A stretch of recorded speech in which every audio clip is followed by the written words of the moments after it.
देखिए, महुआ मोइत्रा ने जो कहा वो उनका व्यक्तिगत मत है।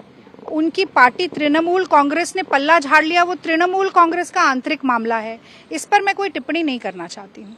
शशि थरूर जी अपनी व्यक्तिगत राय बहुत ही मुखरता के साथ जनता के सामने रखते हैं और इस मसले पर भी उन्होंने रखी।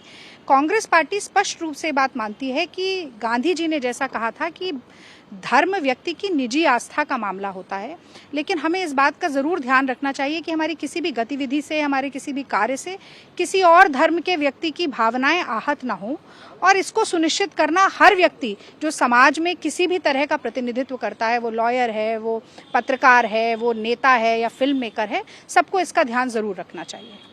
मैम, इसके अलावा दिल्ली के मुख्यमंत्री ने ये ऐलान किया है कि दिल्ली के अंदर शॉपिंग फेस्टिवल शुरू किया जाएगा। जनवरी से लेकर फरवरी तक, अगले एक महीने तक शॉपिंग फेस्टिवल चलेगा।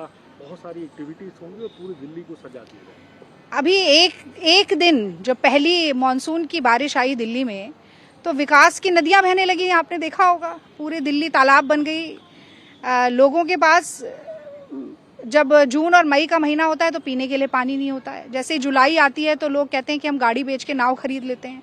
कोई नया अस्पताल बन नहीं रहा है, शिक्षा का कोई नया संस्थान बन नहीं रहा है, महंगाई रोज बढ़ती जा रही है, दारू के ठेके हर कोने में खुलते जा रहे हैं। और ये शॉपिंग फेस्टिवल की बात करें, लोगों के पास आज थाली में खाना नहीं है, जेब में पैसा नहीं है, हाथ में नौकरी नहीं है, डिग्री लेकर घूमते हैं लेकिन कहीं रोजगार नहीं मिलता। महिलाओं का घरेलू बजट बिगड़ चुका है।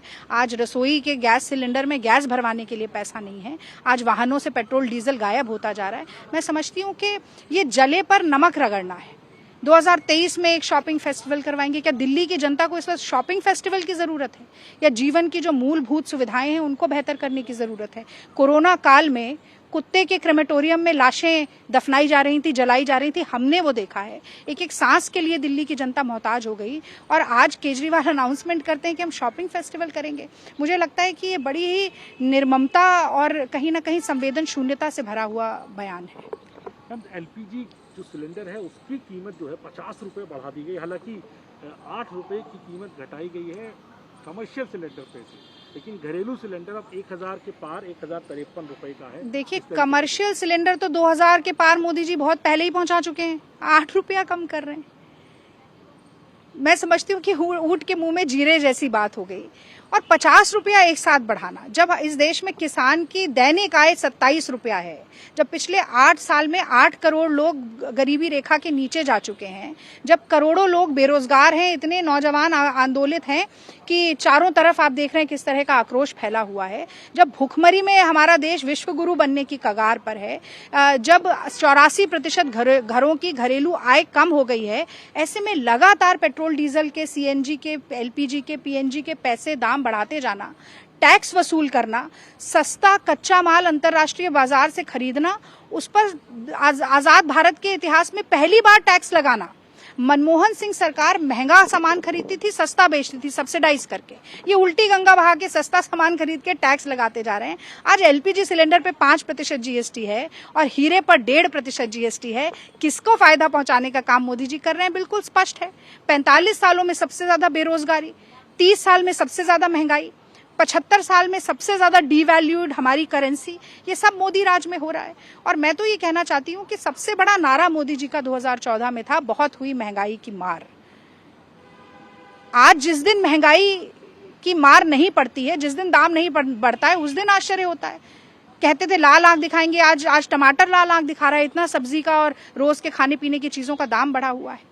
अच्छे दिन इनके उद्योगपतियों का एक साल में 30 लाख करोड़ का मुनाफा हो जाता है, जनता की आय 84% कम हो जाती है। तो मोदी जी के पास 56 इंच का सीना है कि नहीं, ये तो बात की बात है, लेकिन जनता के लिए, उनके दर्द के लिए, उनकी पीड़ा के लिए धड़कने वाला दिल नहीं है। ये इस फैसले से स्पष्ट पता चलता है। कांग्रेस क्या करने वाली है इसकी? हम देशव्यापी आंदोलन करेंगे। कल एक जिले के स्तर पर न सिर्फ प्रदर्शन होगा महंगाई के खिलाफ, बढ़ते दामों के खिलाफ, लोगों के दैनंदिन जीवन को सरकार कैसे कठिनाई में झोंक रही है इसके खिलाफ, बल्कि ये मांग भी करेंगे और कोशिश करेंगे सरकार पे दबाव बना के सुनिश्चित करना कि जो ये मूल्य वृद्धि लगातार हो रही है, इसको तत्कालीन तुरंत त्वरित कार्रवाई करके वापस लिया जाए। नमस्कार, मैं हूं मानक गुप्ता। अगर आपको हमारा ये वीडियो पसंद आया हो तो इसे लाइक और शेयर जरूर करें, और हां, हमें सब्सक्राइब और फॉलो करना ना भूलें। ताकि आप देश और दुनिया की कोई खबर मिस ना करें।